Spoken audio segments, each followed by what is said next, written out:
Hey, what's up everybody? Welcome to another episode of B is for Build. Let me introduce you to our latest build. This is overall the rarest car that we have ever worked on. The highly coveted, slightly illegal 1999 Nissan R34 GT-R project car.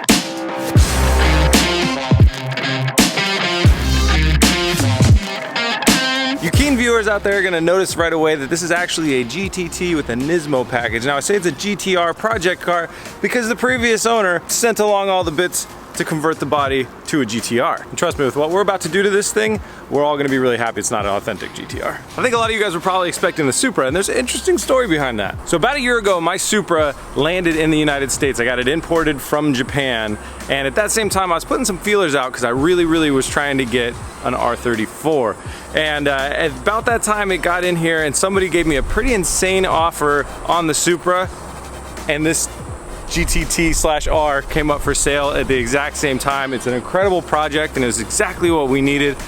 So I sold the Supra and I bought this GTR. Now this is technically a GTR project car, and let me tell you why. This thing is rough. This car is a project car that had been abandoned midway by multiple different owners in multiple different stages of its life. Further back in its life, one of its previous owners tried to do a left-hand drive conversion on this thing, cutting up the dash, cutting up the tunnel, cutting up the firewall.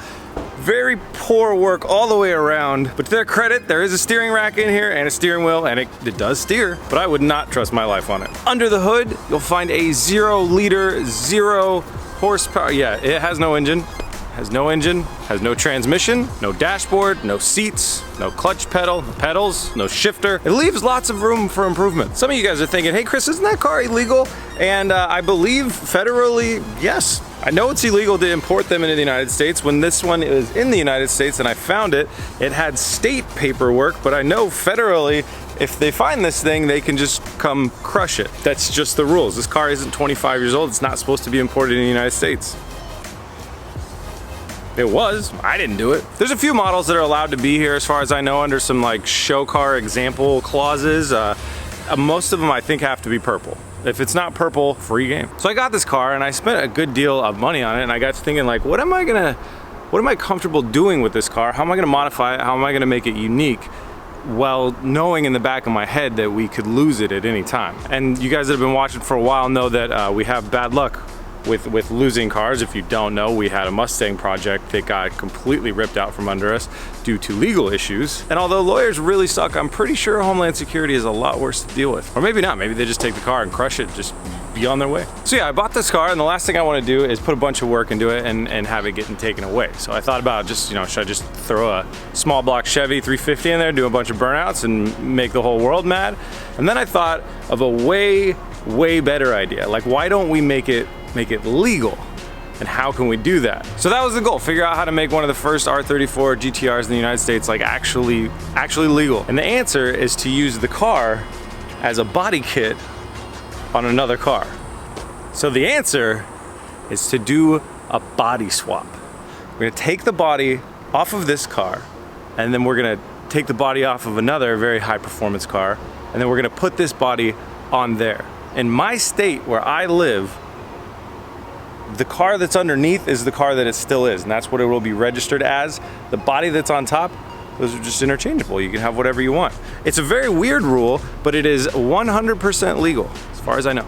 And we do have experience doing body swaps in the past. Registration has been a breeze. They're very technical and really hard to pull off, but when they're done, they look really cool. Old, rare, unique body on the outside, modern, nice interior on the inside. It's the best of both worlds. So I bought this R34 GT-R for demonstration purposes. Now don't get too hyped, it's not that big, but what you gotta do when you're doing a body swap is you measure your wheelbase from here to here, measure your track width from here to here, get the width of the car, overall width of the car, overall length of the car.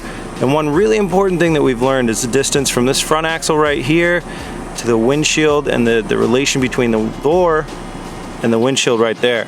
Once you get all those measurements taken, you can start jumping around online and finding out what donor cars may be a good fit dimensionality wise that you can cut the body off of and take that R34 body and put on top of. You're gonna end up with the interior, the dashboard, all of the engine, transmission, all that stuff you're keeping from your new donor car. So, I actually was lucky enough to find my first choice of a donor car to be a fit. Anybody wanna guess what it is? Just pause the video, guess right now. And luckily enough, Mr. R35 happens to be an exact match. No wait, it's not an exact match, but it's close enough.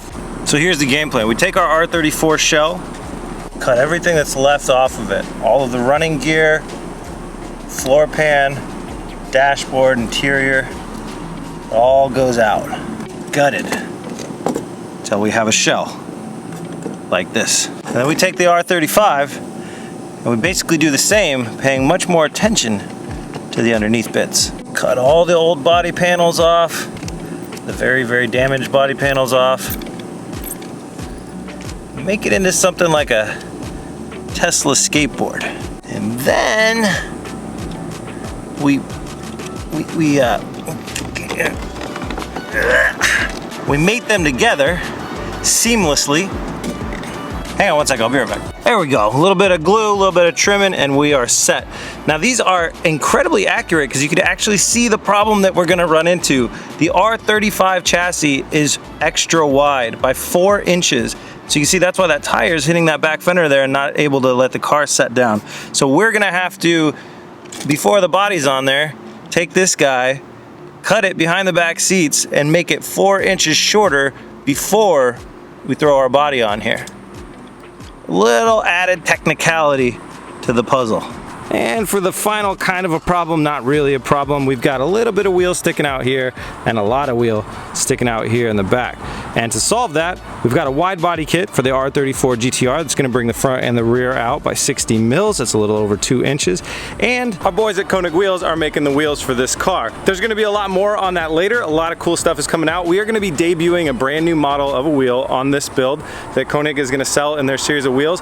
And this car will be in their booth at SEMA 2021. So that's where you'll be able to find us, the giant Koenig Wheels booth. In the wheel hall in SEMA 2021, kicks off, I believe, November 2nd, which gives us 94 days to do a build and then get on the road so we make it in time for SEMA. So that's our next build that we're firing up, the fully legal R34 GT-R.